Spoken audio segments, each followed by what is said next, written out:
हजुर भयो तँसँग बोलेर सकिन मैले अब त चुप लागेर बस। Sir may I go to toilet. किन टोइलेट किन गइन्छ थाहा छैन र तपाईलाई? मेरो मतलब लङ कि सर्ट? मेरो त लङ नै छ सर।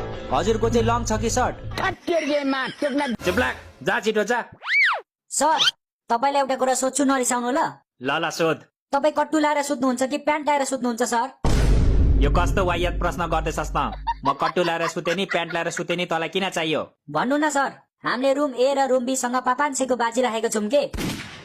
यदि तपाई प्यान्ट लाएर सुत्नुहुन्छ भने रुम ए ले जित्छ, यदि तपाई कट्टु लाएर सुत्नुहुन्छ भने रुम बी ले जित्छ, अनि यदि तपाई केही नलाई सुत्नुहुन्छ भने चाहिँ हामीले जित्छौं। रोशन त पनि सामेल छस् यो बाजीमा?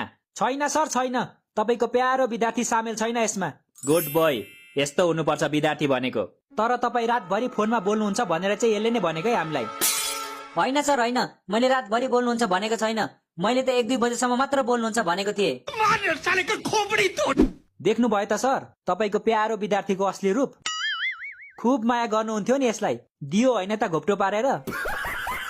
केही छैन सर, चित्त नदुखाउनुहोस्, यो धोकेबाज भएर के भयो त?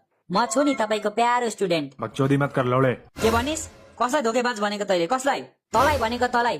थाहा छ सर, यो 1 नम्बरको धोकेबाज छ नि। तेरो बाउले भन्छ अस्ति म पानीपुरी खुवाउँछु हिँड भनेर लग्यो, अनि पैसा तिर्ने बेला भएपछि चाहिँ ओ सिट पैसा त होस्टेलमै छोडेछु भन्दै मलाई तिरायो।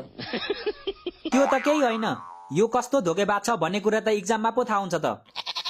हरेक इक्जाममा मेरो इक्जाम त बिग्रियो यार, म त फेल हुन्छु होला भन्दै आउँछ, अनि रिजल्ट हेर्दा 99 मा 100 लिएर आउँछ। 99 मा 100? ओइ उल्टो भनिस् हौ। ए सरी 100 मा 99 लिएर हुन्छ। ल्याउँछु त, म मेहनत गर्छु त्यसैले ल्याउँछु। तिमीहरू जस्तो हो र चिट चोरेर पास हुने?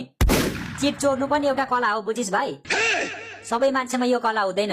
नबताई सरलाई नै हेर, पहिला नै चिट चोर्नु जानेको भए आज यसरी वार्डेन भएर बस्नु पर्थ्यो। ए गोरु, चिट चोरेरै म वार्डेन भएको हो बुझिस्? यदि मेहनत गरेर पढेको भए म आज डाक्टर भइसक्थे। डाक्टर बन्नलाई पढ्न पर्दैन नि सर, एउटा सिम्पल स्टेप गरे पुग्छ। कस्तो स्टेप? आफ्नो नाम चेन्ज गरेर डाक्टर राख्नुहोस्, त्यसपछि तपाईलाई सबले डाक्टर भनिहाल्छ नि। मे आई कम इन सर? भित्र छिरेर मे आई कम इन भन्छस् गधा? सरी सर बिर्सेछु। खानु बिर्सिन्छस्? खानु त कहाँ बिर्सिनु हौ सर, बरु हग्न बिर्सिन्छु तर खान बिर्सिन्न। त साँच्चीकै हग्न बिर्सिन्छस् र? बिर्सिन्छु नि, मैले अस्तिबाट हगेकै थिइनँ, आज बल्ल हगेको। कङ्ग्रेचुलेसन, बधाई छ तलाई, यसरी नै प्रगति गर्नु। हग्नु प्रगति हो सर? त्यसो भए त म दिनदिनै प्रगति गर्दो रहेछु। म त झन् एक दिनमा 3-4 चोटि नै प्रगति गर्दो रहेछु। ए मूर्ख हो।